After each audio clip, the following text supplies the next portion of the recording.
welcome everybody into the season premiere of Steehn versus Machine. Of course, I am your host with the most, Drew of the STEEHNMACHINE, Steehn. As always, I'm joined here by my father, Scott Steehn. Scott, how are you doing? I'm fine, Truman. How are you? Good. Definitely our first take on the intro. Definitely didn't accidentally call it a different show that we do. Definitely nothing to see here for sure. That's what they say. We should just, everything should be an offshoot of Two Fat Guys in a Dream. This should be two fat guys in like an NFL dream. Two fat guys losing their dream, betting their dreams, their hopes and dreams, and losing it. Dreaming of making money betting football.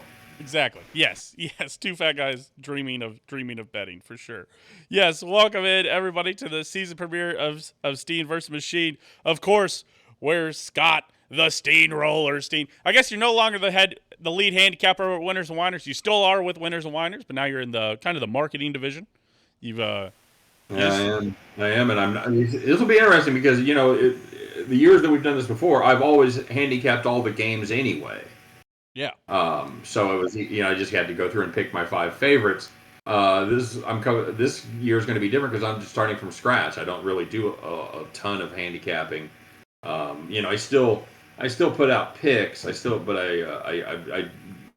do much less shotgun approach. I still sell premium picks, but so it'll be curious to see how it goes. So do you have last year's results? Are we going to bring that up? I should have brought up last year's results. I do not. I know I ended up just over even on Steamverse, okay. or I ended up just even. And I think you ended up like 4 units under. Yeah, that sounds about right. That's pretty dang close for 17 weeks of 5 picks apiece. What is that? 80 picks or 85 picks? Yeah, that's a lot of picks. I'm not gonna lie to you. I saw a thing this week that they'd it was some like kind of anti-gambling article. They said they'd tracked like 650 experts that sold picks, and they tracked them. Truman, how many of them do you think hit 52-38? Is that to get positive you have to go 52 and 38? 52.38% is the break even. How many of them percentage based? Yes. 8%. 10%. Very good. Very good. Yeah. So always be careful, and this is a difficult thing for me to say as someone who buys picks or someone who sells picks, but there's a lot of shady fuckers out there. So make sure they have a track record. Make sure they're tracking, posting their results, not just telling you what their wins are. That's the thing we do here. It's the good, the bad, and the ugly. Sometimes you have bad weeks. Sometimes you have bad seasons. We had great seasons before in this show. Both made money. Last year, not so much. So it happens. It happens. You ask any professional handicapper, you ask any professional bettor, they will tell you they occasionally have a bad season, not just a month or a week or a weekend, a season. So it happens to the best of them. Huh? Oh, and what we're here to do is provide information for you, insight. If you don't agree with the picks that we're saying because of the reasons that we're saying it, or you saw something else, then don't bet on it. I absolutely do not believe that we all believe in somebody. I have a lot of people that I follow. This guy has great information. This guy has great leads. And sometimes to fill content or whatever it may be, they put out something and I say, it's not really it for me. It doesn't really scratch my itch. I don't need to take the Chiefs minus 4.5 because I know that they always come out sloppy. I don't need to take the Chiefs over in that first game because I know how they play sometimes. And so it's a lot of that kind of thing where we are just another resource for you. If we say something and it sounds good, it sounds like a good reason, and you're like, oh, I never thought about it like that. That's a great point. I should bet on that. That's what we're here to do. But in no way are we saying you should bet all 5 of my picks. We, as we set this show, have to do 5 picks. Do we love all of our 5 picks? Absolutely not. Scott, last year, you were selling premium picks. You were giving out free picks. So we were getting your 7 through 12 picks or your 10 through 15 picks. And yeah, it was hard to I couldn't sell picks at a premium price and then give the same picks on the show, which are obviously my best picks. Right. And I will say my premium picks, I had a much better year than I did on the show. So we're gonna up the quality a little bit of the picks. So you're probably gonna get my third through eighth best picks. Yeah, and even me with my spreadsheet, as we went through the year, found where I wanted to. Okay, now I'm zeroing in on this, and I am taking approaches to it. Again, my spreadsheet, even on this show, is a great example of why you shouldn't just follow one betting system. Is that I ended up even to maybe just I think with the wild card weekend, the spreadsheet went over for the year. But again, that is just a tool in the arsenal. I still have to look at it at times and go, okay, I'm not touching a situation no matter what the sheet says. If there's a backup quarterback and he's just found out on Tuesday that he's going to have to start, okay, I don't want that. I want nothing to do with that. Or their star wide receivers out, or their defensive line all got COVID and now they're out. So use your brain. What we're saying is, welcome everybody back to Steehn vs. Machine. Another tool, another resource in your belt to help you guys get positive, and another show where me and my father get to go head-to-head analytics versus the handicapper. That's where we're at. And Scott uses the analytics. I guess it's not a great tagline as analytics versus non-analytics. You basically use an algorithm. Yes. At the end of the day, you've built an algorithm, and I have not. Right. So I do use advanced analytics. I used all the stats and things like that. They're finally catching up with baseball, although they'll never have as many deep in the rabbit hole of stats as baseball does. Yeah. Just not as much stuff to have. XFIP, B-WAR, all that kind of stuff. That's not a thing. But yeah, I'm anxious to get going. So let's roll, buddy. I know you got things to do, places to be. We got a late start this weekend. So this show is going to drop quick when people aren't going to have much time. So let's do everything we can to get it rolling. Absolutely. Normally here we would start with a recap of last week's picks, and we'd go over also how we did and where our season records are. Obviously, this is the first week. So as I won the show last year, I guess I'll go first here. Winners get ball. Or make it take it, as we call it. Scott, I'm going to start here. Cincinnati, Cleveland, over 40. Wait, is this? Okay, yeah, sorry. Sorry, I gave away some of my picks earlier. Cincinnati, Cleveland, over 47.5. I believe there's a lot of bullshit that happens with the AFC North. And I don't have my algorithm in the first week. It's based off season stats, so I have no stats for the season. So this first week is my foray into handicapping, essentially. There's a lot of bullshit that happens with these AFC North games. Great example, last year, Joe Burrow, 4 interceptions that first game against the Steelers? I don't love either of these sides in a division matchup in the first week of the season to cover or beat the spread based on I feel like they're a better team. But what I do trust is a lot of scoring. I believe that Cincinnati offense is great. I believe the Cleveland offense is going to have a better look this year with Deshaun Watson getting his legs under him, not being suspended 12 games. And so I think that's going to be a big advantage, and I believe that's going to lead to a lot of scoring in this first game. So I'm taking Cincinnati, Cleveland over 47.5 for my first pick. All right, very good. I'm going to start with the first game on the board. Truman, the first game in your rotation. It's going to be the Falcons and the Carolina Panthers. Panthers are on the road. Falcons 3.5-point favorites. We're going to ride the boys in black right here. Here's a fun stat for you. Truman, Bryce Young, number 1 draft pick in the draft, quarterback from Alabama. Since 2003, teams that have drafted a quarterback 1-1 are 0-13-1 straight up and 1-13 against the spread in their first game. The learning curve is steep.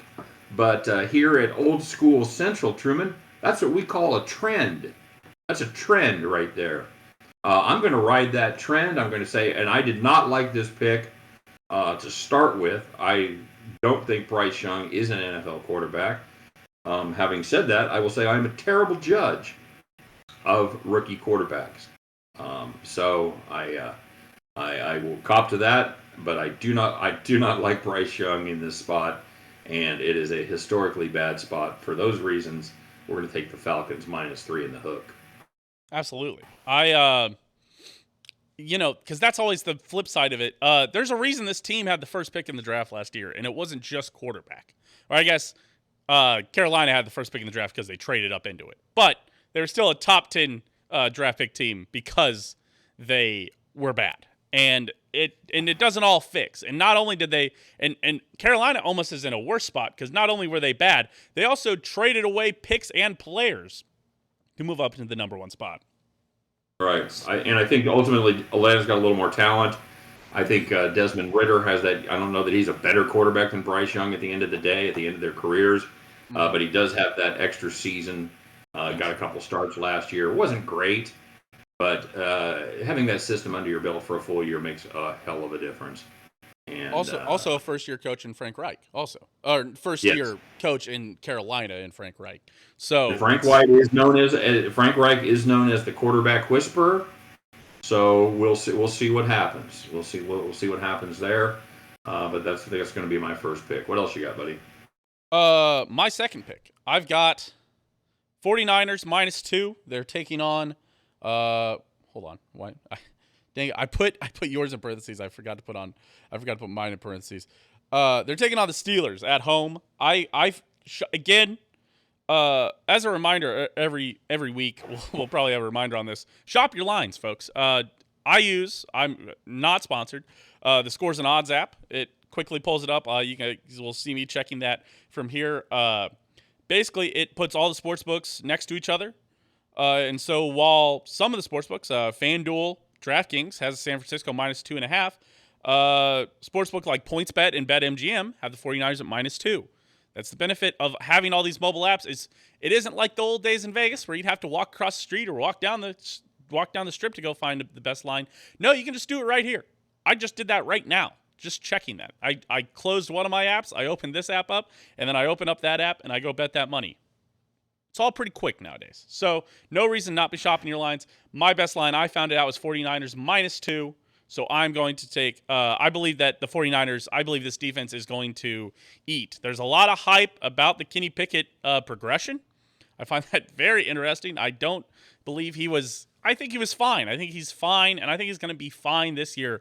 But I think the 49ers are legitimate Super Bowl contenders. I think a lot of people have them or the Eagles coming out of the NFC, and I believe that this will be just a great start to the season. Great defenses. Nick Bosa's paid finally, so he'll be playing.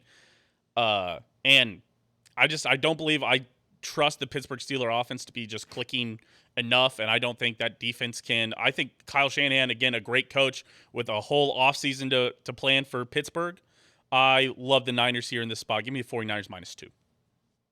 Well, my sixth pick this week would probably be fading that game. So really? Fading you in that game.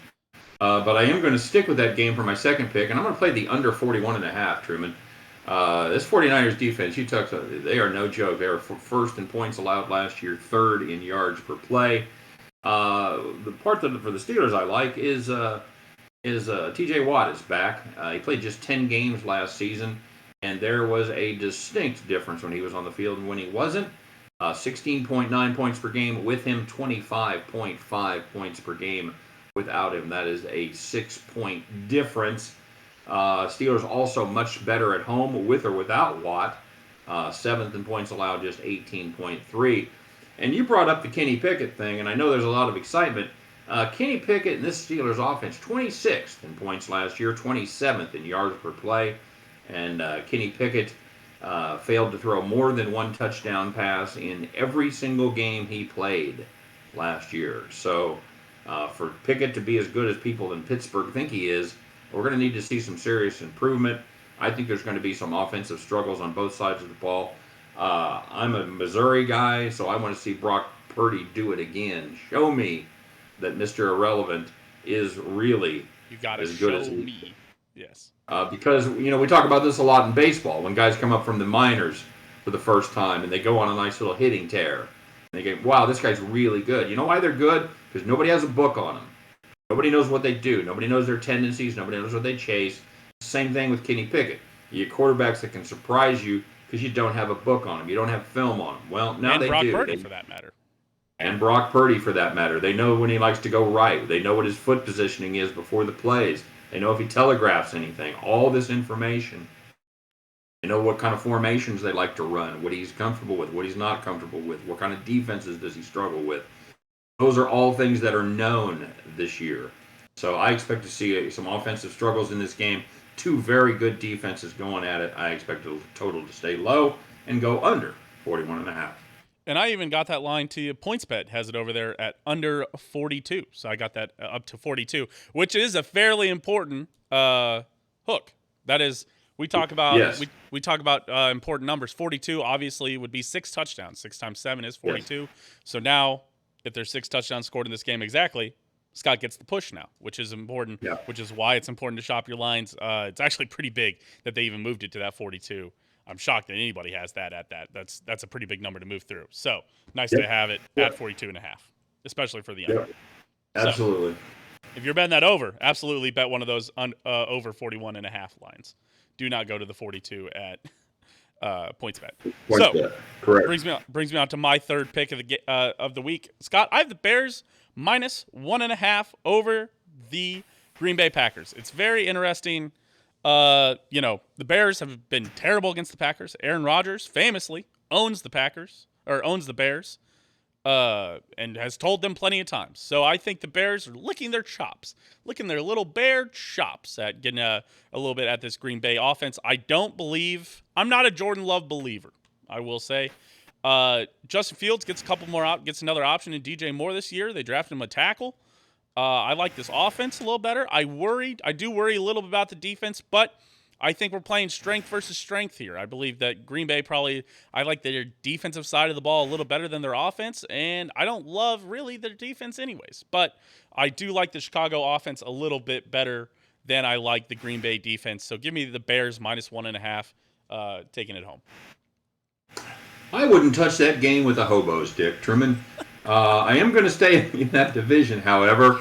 I'm going to take the Vikings -5. This is probably my favorite pick of the week.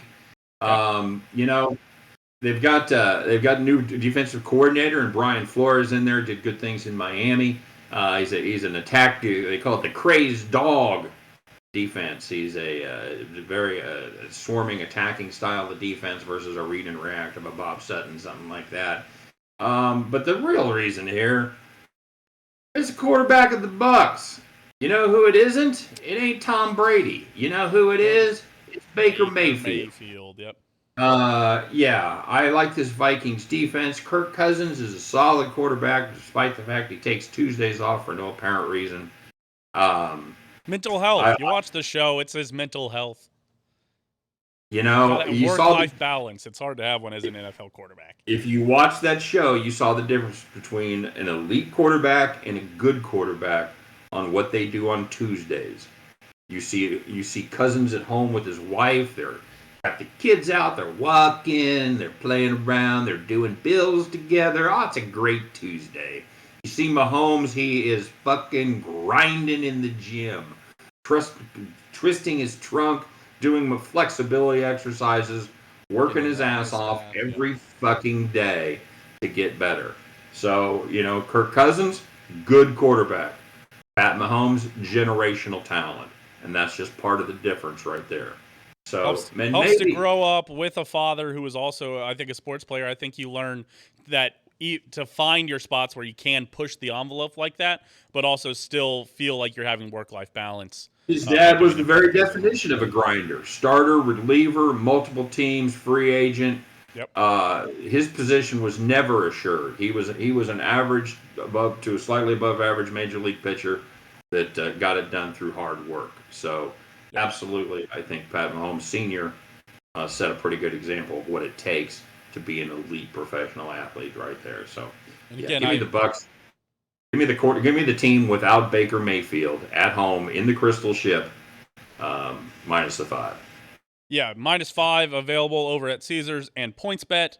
Not available at DraftKings or FanDuel. That's where you're going to get the or BetMGM. That's where you're going to get the hook at 5.5. So don't really care.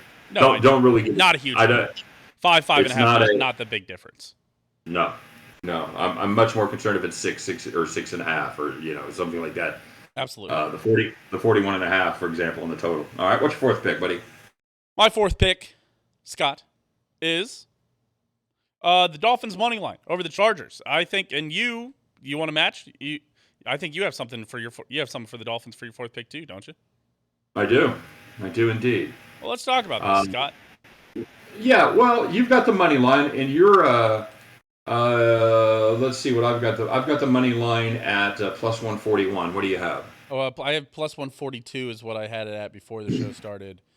Okay. Looking at it now, best I see is plus 140. Here's the deal. Here's the deal with money lines and small spreads, and we'll talk about this. We'll probably talk about it multiple times. We talk about it every year. Yep. But if basically, excuse me, it makes sense mathematically.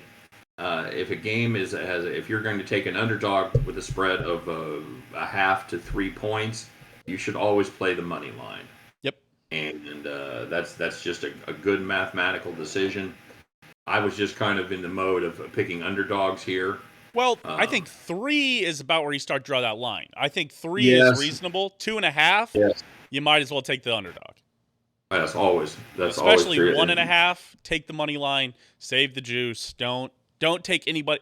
If you take anybody plus 1.5, we are going to have problems. Me and you are going to have problems. I know the Lions just won by 1, so that's not a great example. But the Lions also weren't plus 1.5. They were plus 4 or whatever. So, but all that to say, just do not take the dumb plus 1.5. That's a Vegas scam right there. Absolutely true. Absolutely true. Always take the money line if it's less than 3 points. And another good tip that we'll talk about here, if you look at your betting card and you've got all favorites or all overs, you're going to lose. You're going to have a losing season. You have to be able to identify those dogs. You have to be able to identify those unders. And it's not just it's not just my opinion. The odds makers actually shade lines towards the favorites and towards the over. Usually a half a point on a side, as much as a point or a point and a half on a total will be shaded, and you're actually getting bad value most of the time. Now sometimes you'll see a number and I'm going to play the over because I think that's an achievable number. I think that number may be 3 points low. That's fine. There are going to be occasions you're going to play overs. But if you look at your sheet and you're playing all overs or all favorites or 80% of even, that's a mistake. That's a hole in your game. You've got to plug. You have to be able to identify the dogs. You have to be able to identify the unders. Those are the two most important things that casual bettors. That's the mistake that casual bettors make. So we're trying to make you a better bettor.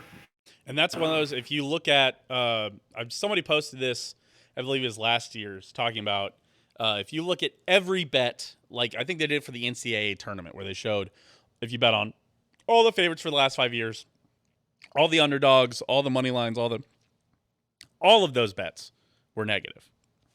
If there is no magical bet that, well, all the overs always cash, or the over cashes more than the under.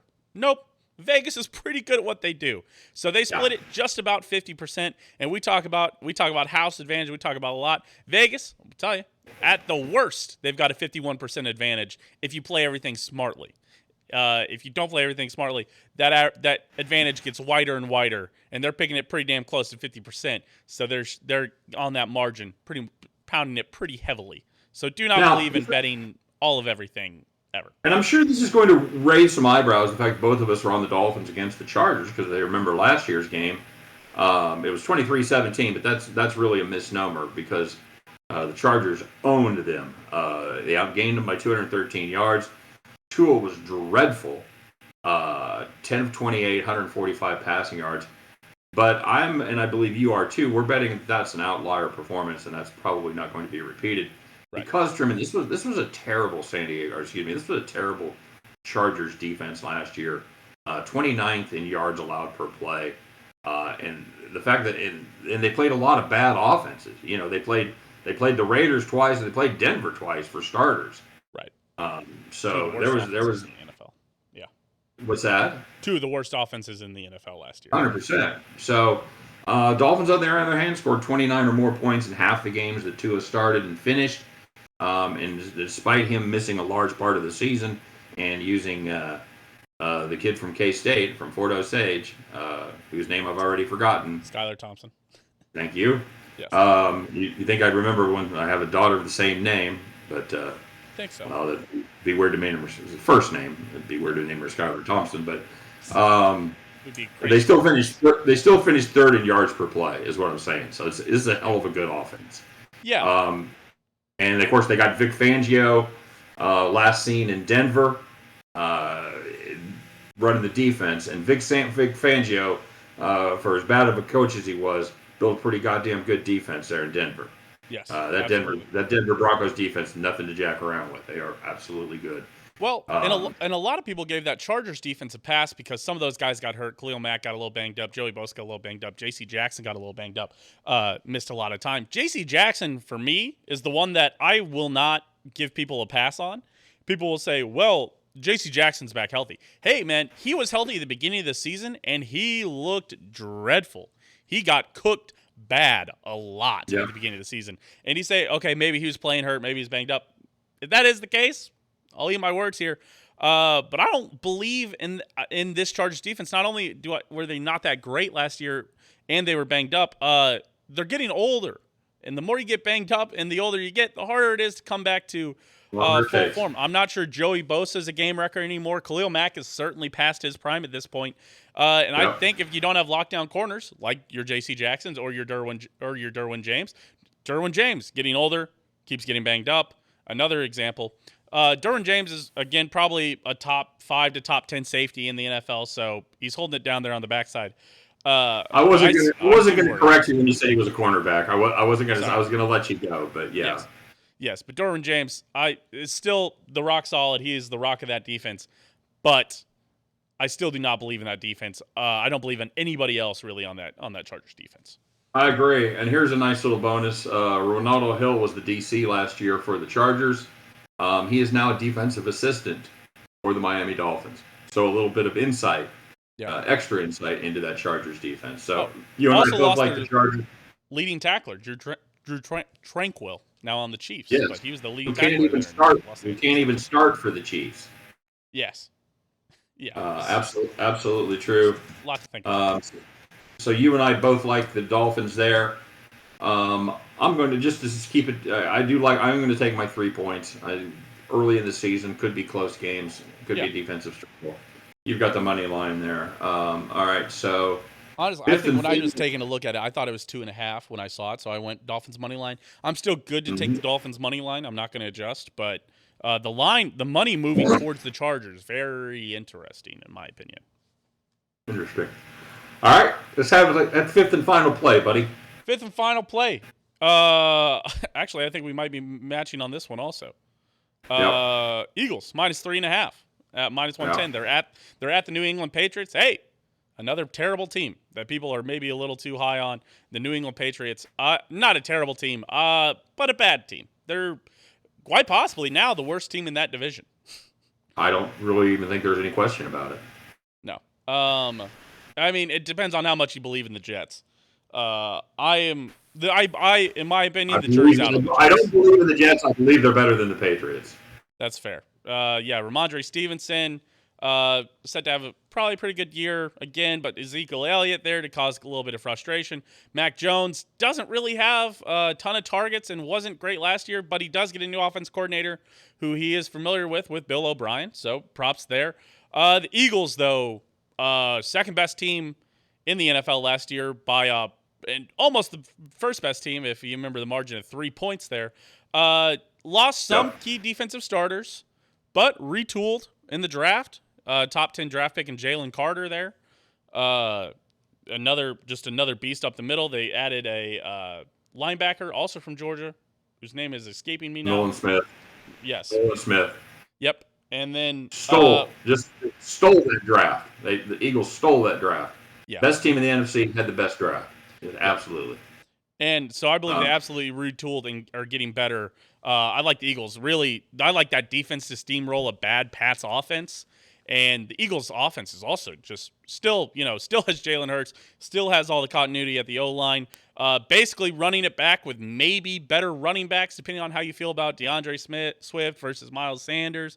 But I like the Eagles here. I like the Eagles -3.5. I think they're going to dispatch the Patriots had a pretty good clip, and I know Tom Brady's in the house, so maybe it's a little Tom Brady boost for people. But I think the Eagles honestly should be favored by about 6.5 here, even though they are on the road opening.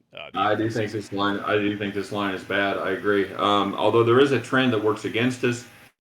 Super Bowl loser, bad bet, week 1. Last 23 seasons covered just 5 times, 22%. So we are fighting uphill against that. But I don't think there's any team that's better on both sides of the ball than this Philadelphia team.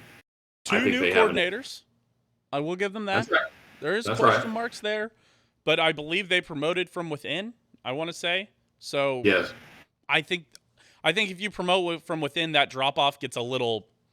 It's not as bad. If you didn't fire these guys, you lost these guys because you had such a great offense and defense, and then you promoted from within from guys that learned from those guys. It's a lot like Matt Nagy being promoted to OC after Bieniemy left for the Chiefs. Yeah. You're playing the same system. It's the same plays.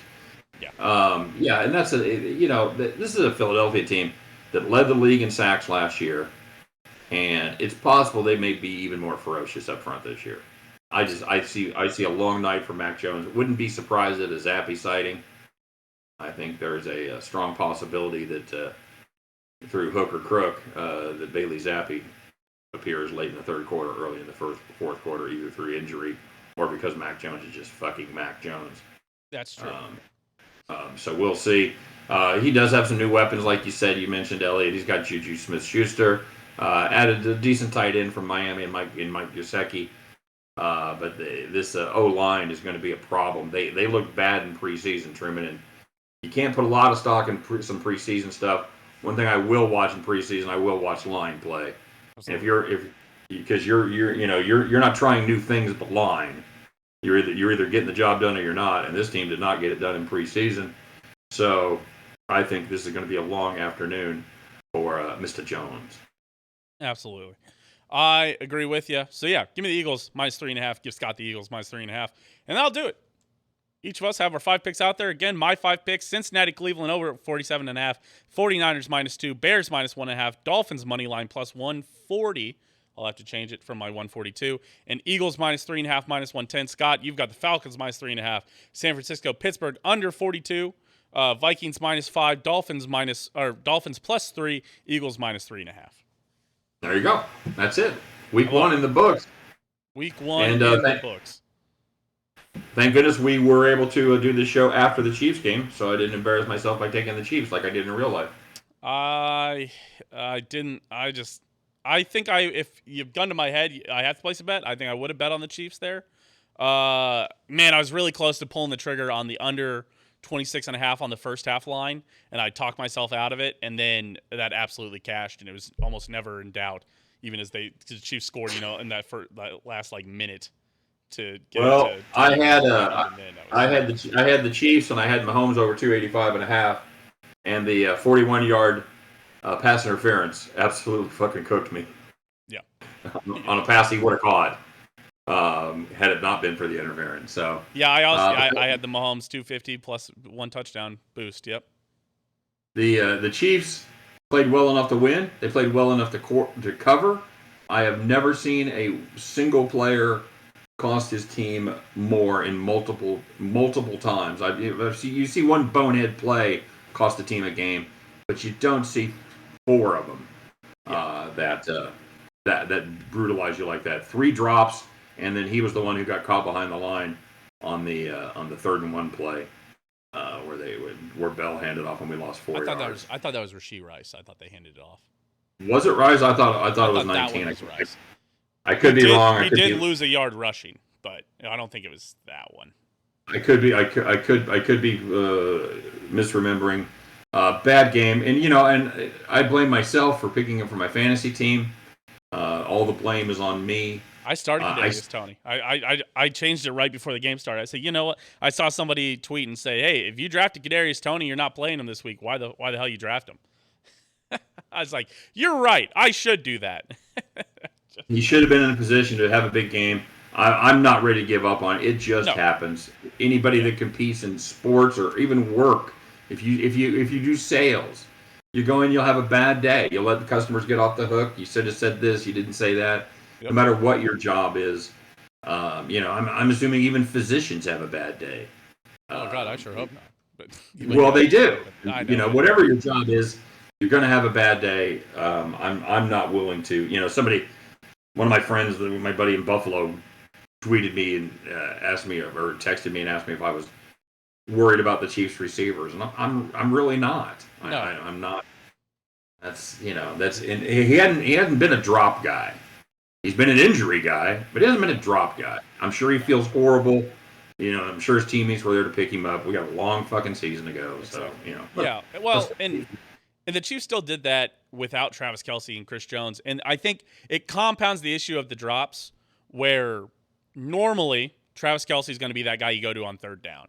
It was just now he went to some of those wideouts and they weren't ready for the moment at that moment, and they were dropping third down plays and first down plays that would have got him back up there, where that's normally the Travis Kelce role, and that's where you feel it from Travis Kelce. The offense still looked great. I think Travis Kelce gets in there, you have a little bit more reliability. Travis Kelce dropped plenty of passes also, but I believe that'll take the pressure off of Kadarius Toney and Sky Moore. I think Kadarius Toney will be fine. I think this offense will be fine. I think this team's still going to go. Honestly, I still believe they're going to be 13-4 or 14-3.